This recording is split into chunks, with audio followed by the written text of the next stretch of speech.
Climate change is the single most significant threat to human health and human life in the 21st century.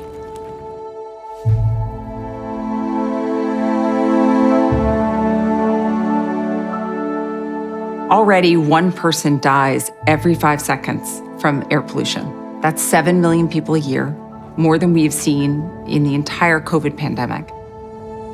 We're also seeing a change in the distribution of some of the vectors that carry diseases such as malaria and dengue. The impacts of heat on health are very clear, with extreme heat and prolonged periods of drought.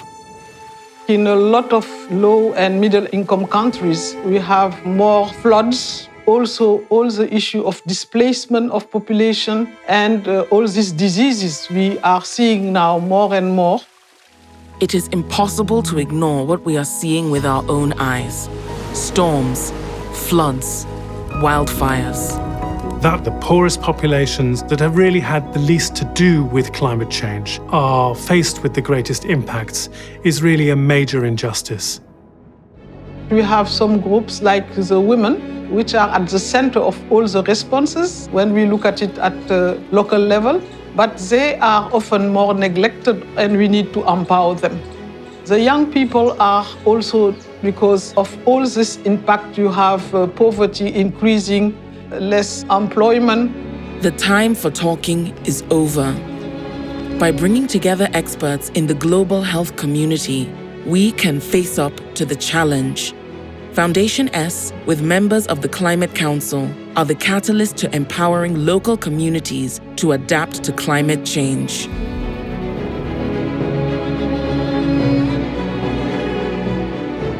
If we really rethink how we support communities to have the resources they need to respond to the crises they face today, we will start to see stronger communities that are able to build their own resilience, to have strong health, to have strong education, to have the fundamental human rights they deserve, but are deprived often simply because of where they are born.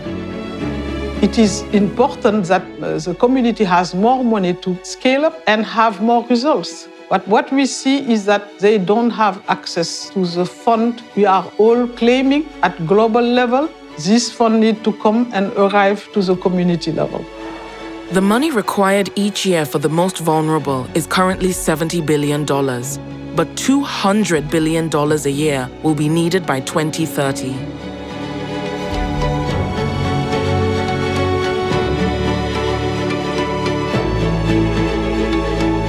Fondation Sanofi, we are working with them, and I think by doing that, we will be able to be heard and to see things changing. Funding has to be flexible and put into the hands of those most proximal to the challenges that understand the context of what the problems feel like for their communities and know what the solutions are. There is a global understanding that climate change is happening now, and we must do something about it to protect our health and the health of future generations.